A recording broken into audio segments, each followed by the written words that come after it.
Fiquei com um pingo de café no dedo. Tô fazendo hoje, eu tô tossindo, mas tá menos.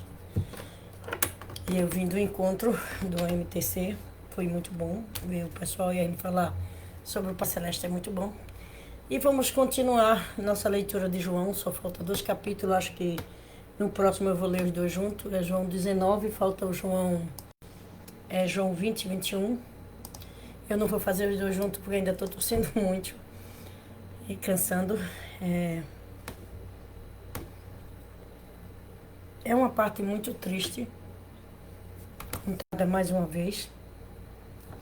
E eu quero que você preste atenção nos versículos que mostram que Jesus não veio para morrer na cruz, que foi uma segunda opção. Foi uma segunda opção que Deus teve para salvar o próprio povo que estava crucificando Jesus e os que viriam acreditar em Jesus depois, como ele falou na oração que fez para os discípulos e por nós, em João 17, que a gente já leu aqui. Bom, eu vou ler, mas antes a gente vai fazer a oração, certo? Boa noite, Pai e Mãe Celestiais, boa noite, verdadeiros pais. Boa noite, Jesus. Bondoso Jesus, me perdoe ter que ler mais uma vez sobre a vossa crucificação e que não foi desejo de Deus, que o desejo dele era que todas as pessoas tivessem aceitado o Senhor como Filho de Deus e há 2000 anos atrás ajudado a realizar o reino dos céus, cumprindo os vossos ensinamentos. Infelizmente, pela descrença do povo escolhido e também para não perder posições, eles preferiram seguir a segunda profecia, que foi não crer em ti e o Senhor dar a vida e a segunda e a terceira bênção em prol da humanidade poder receber a segunda vinda do Messias. Eu vos peço perdão pelos meus ancestrais.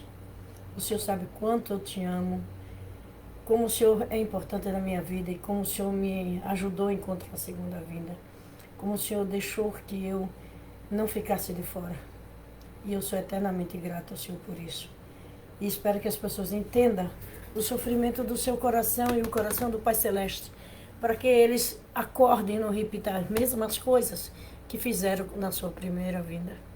Quando o filho, o terceiro Adão e terceira Eva vier, preparado por vós, eu sei que ele terá vitória, mas o caminho não vai ser fácil. Tanto não vai ser que o Senhor disse, se quando o Filho do Homem vier, porventura achará fé na terra. Por favor, nos ajude a ler e a entender completamente e passar para as pessoas, para que elas vejam as entrelinhas e as passagens que as pessoas preferem deixar em oculto, que o Senhor nos dê sabedoria e inteligência espiritual para compreender. Se nós compreendemos a primeira vinda do Messias, de Jesus, nós compreenderemos a terceira vinda de terceiro Adão e terceira Eva, a segunda vinda do Messias. Por favor, esteja conosco, abençoe a todos que vão assistir agora. Tenha misericórdia do mundo, Pai Celestiais, pelo teu Filho da primeira vinda e teu Filho da segunda vinda. Permita que os justos possam estar sob vossa proteção e que possa conseguir acordar as pessoas a viver uma vida diferente e centralizada em vós. Por favor, levantai os irmãos peregrinos para que ajudem os Estados Unidos a acordar e voltar para vós. Traz os jovens, que é o futuro de nossa nação e do mundo. Esteja também com a Coreia do Norte e do Sul, para que possa, Pai, estar se unindo como irmãos que são para parar que as famílias sofram. Esteja no Brasil, levantai o justo no Brasil, tenha misericórdia de nossa nação, de nosso povo.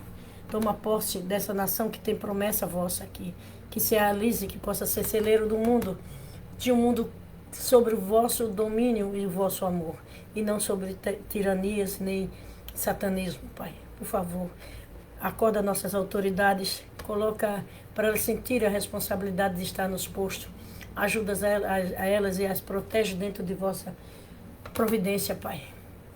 Por favor, tome posse do Brasil e proteja todas as nossas autoridades, desde as federais até as municipais, para que elas possam fazer a missão dela, que é proteger o povo brasileiro e a nação brasileira. Te peço e te agradeço em nome do Santo Pai, Santo Filho, Santo Espírito Santo, em nome de Jesus, em nosso nome, amém. Adiós. Um minutinho, só vou beber um. Esqueci.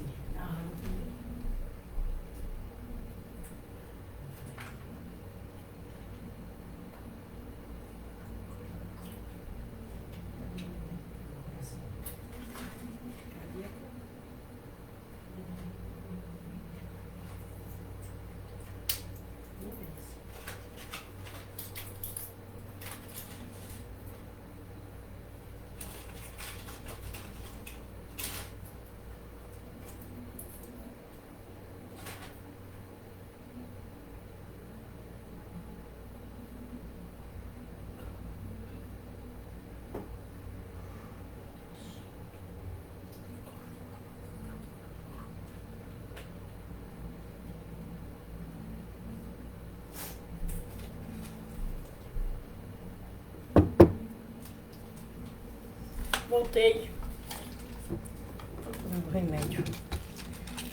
Eu acho que é esse.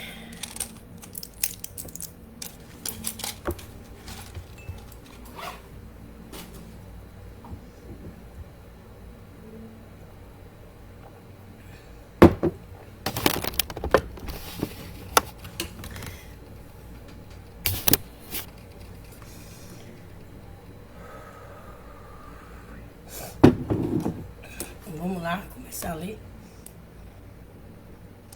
Boa noite, minha irmã Rosane. Seja bem-vinda. Obrigada por estar aqui. Vou começar a ler agora. Desculpa se eu tossi, porque eu ainda estou gripada, viu? Vamos ler uma parte triste da Bíblia. João 19. Pilato, pois, tomou a Jesus e o esbofetou. Olha bem, ele não tinha nem começado o julgamento. No entanto, ele esbofetou o Filho de Deus. Pense, se essas pessoas não se arrependeram, se os descendentes delas não se arrependeram, não pediram perdão pelos seus ancestrais, a situação dessas pessoas no mundo espiritual do inferno. O soldado, tecendo uma coroa de espinho, lhe puseram a cabeça e lhe vestiram com roupa de púrpura. E dizia, salve o rei dos judeus, dando-lhe bofetadas. Pense que Jesus foi espancado antes de morrer. Ele foi torturado antes de morrer. Eu não gosto de ler essa parte, mas é a história, as pessoas têm que saber a verdade. Nenhum pai, as pessoas têm que compreender que Deus e o Espírito Santo têm o maior amor do mundo. Eles são justiça, mas é amor também. E nenhum pai deseja uma coisa dessa para os seus filhos. Então Pilatos saiu outra vez fora e disse-lhe, eis aqui e vou-lo trago fora, para que saiba que não achei nenhum crime nele. Olha que hipocrisia. Ele diz que trouxe Jesus fora, porque não achou nenhum crime em Jesus. No entanto, esbofetou Jesus e colocou espinho sobre a sua testa, a ponto de descer sangue da sua cabeça. E o rosto também machucado. Pense um homem dando um tapa na cara do outro. Saiu, pois, Jesus fora, levando a coroa de espinho e a roupa púrpura, e disse-lhe Pilato, eis aqui o homem.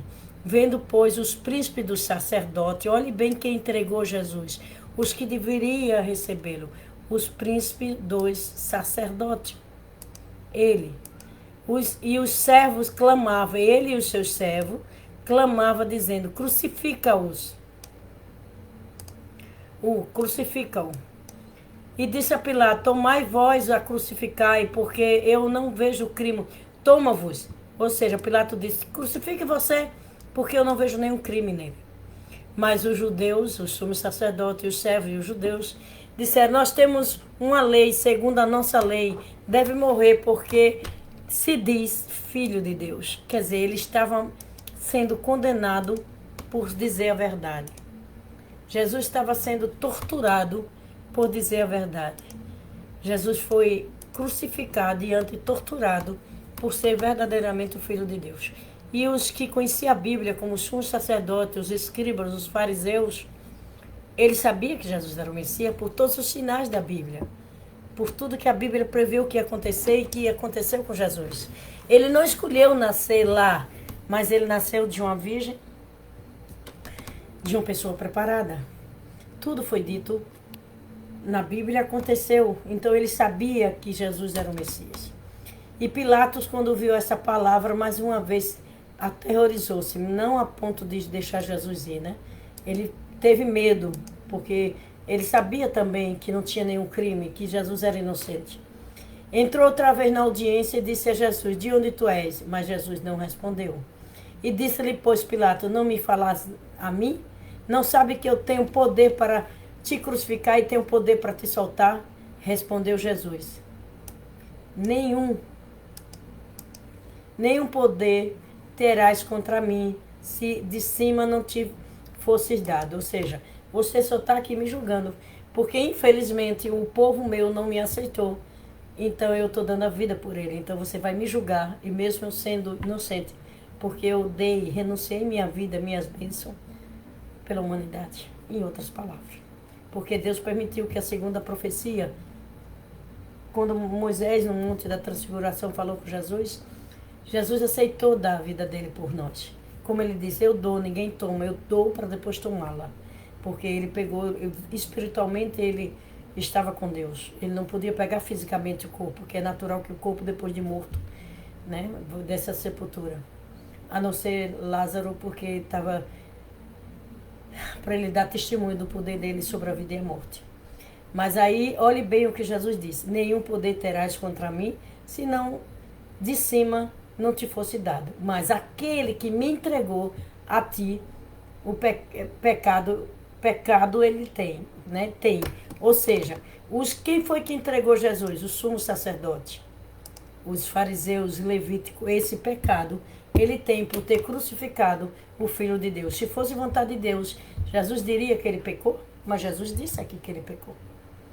Disse então Pilato, procurando soltá-lo, mas os judeus clamavam, dizendo: se soltar este, não és amigo de César. Qualquer um que fizer, que se faz reis, é contra César. Quer dizer, quem foi que estava dizendo isso? Os judeus e o sumo sacerdote, contra o seu próprio povo. Ouvindo, pois, Pilato decidido, levou a Jesus para fora e assentou-se ao tribunal num lugar chamado Lisotosto, em hebraico Gabadatá. E era a preparação da Páscoa, quase a hora sexta. E disse aos judeus: eis que aqui o vosso rei. Pilatos disse. Olhe bem o que ele disse. Quando ele diz isso, quando os judeus falam sobre que ele vai dizer, eis aqui que Jesus era o rei dele. Quando ele fala isso, ele opta por ter como rei Satanás. Olhe bem o que ele vai dizer. Na realidade né? Ele renegou o Filho de Deus. Aí ele diz. Ele procurou mais. Deixa eu ver, me perdi aqui. Não, vindo Pilato, né? Quando ele disse, eis aqui o vosso rei. Mas eles bradavam, gritavam, tira-o, crucificam.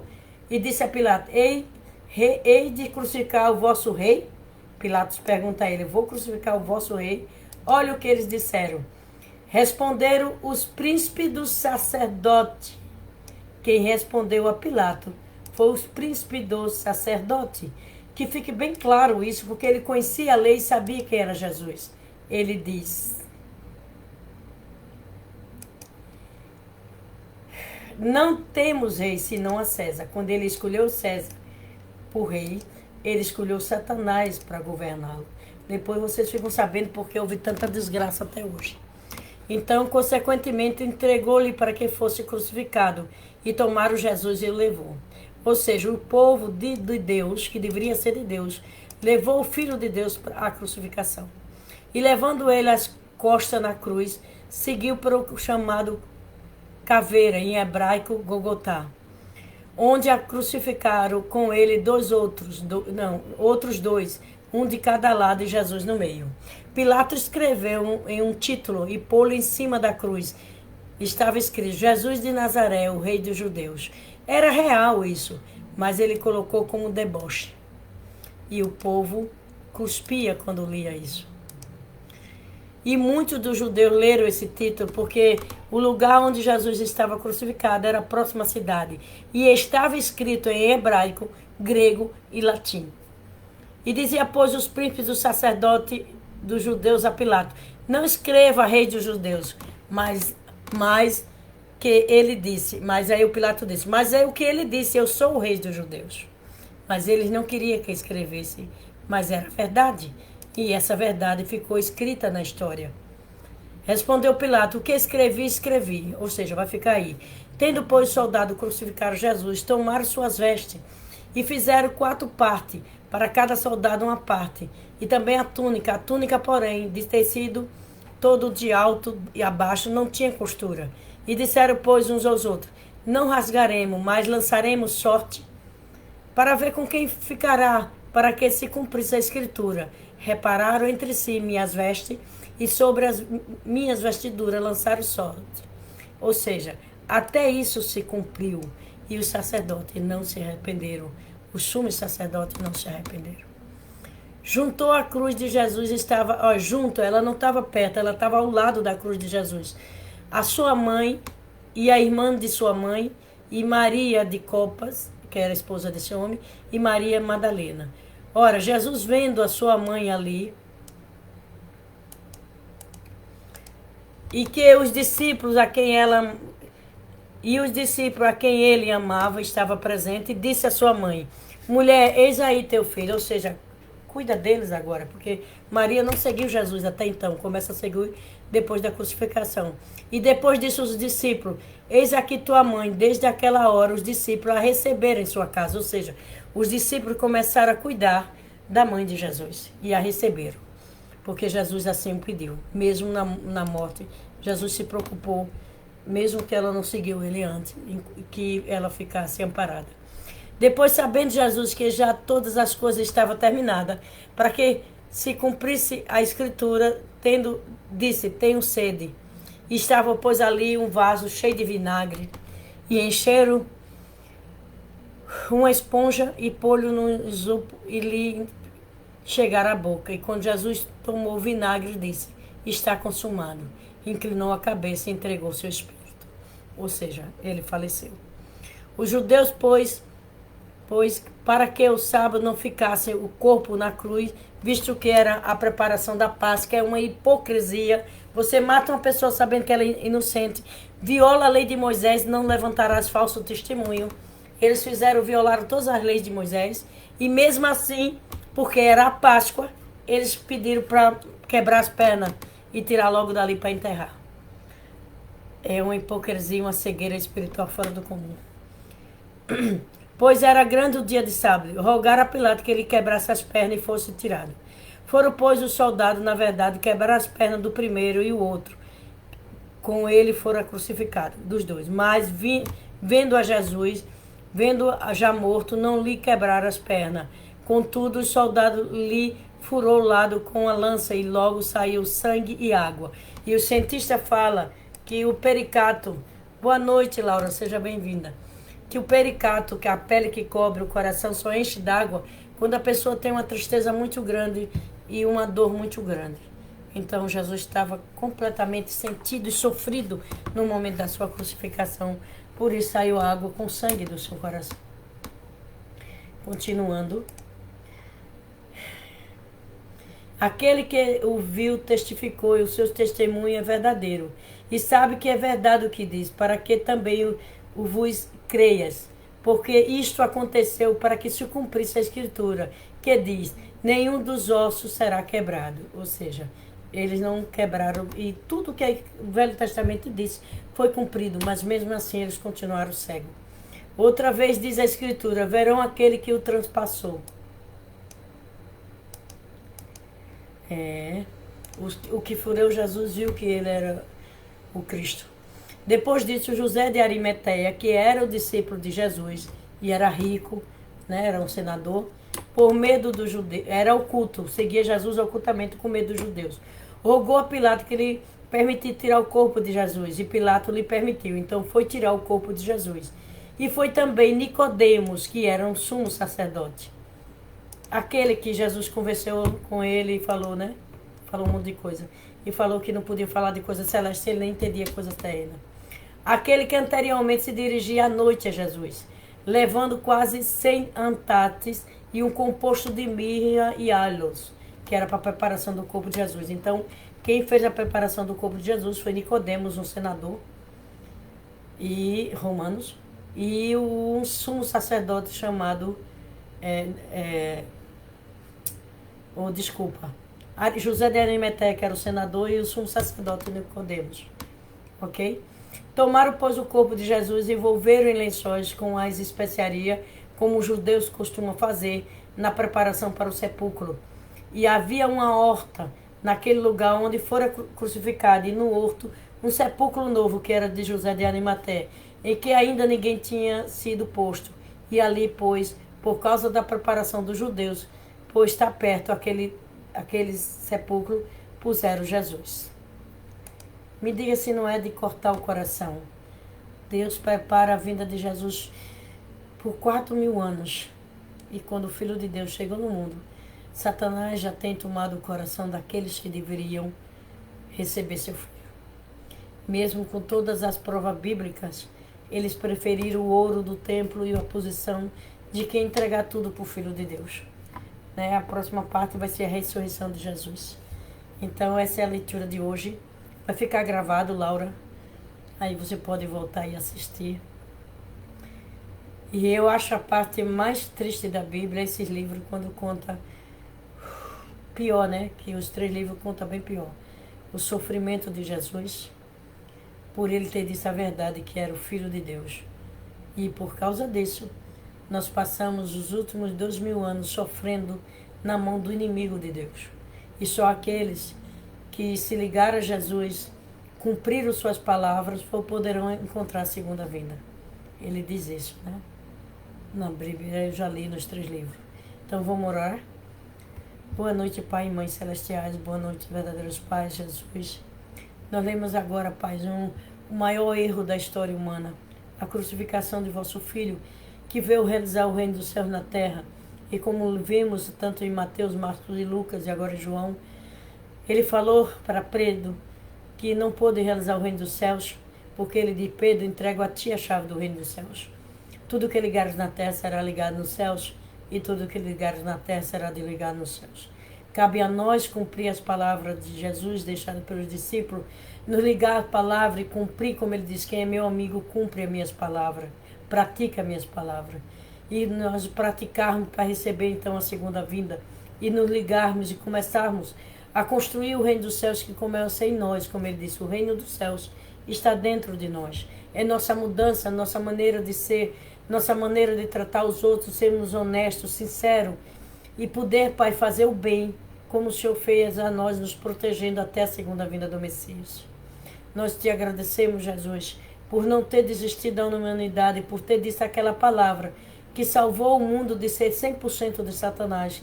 Quando o Senhor disse: Pai, os perdoa porque eles não sabem o que fazem, porque eles estavam dominados pelo inimigo. Muito obrigado por ter perdoado os nossos antepassados de um crime tão terrível e nos ter concedido a posição de virar cristãos, seguidores de Cristo. E na segunda vinda, como o Senhor disse, seremos adotados como filhos de Deus.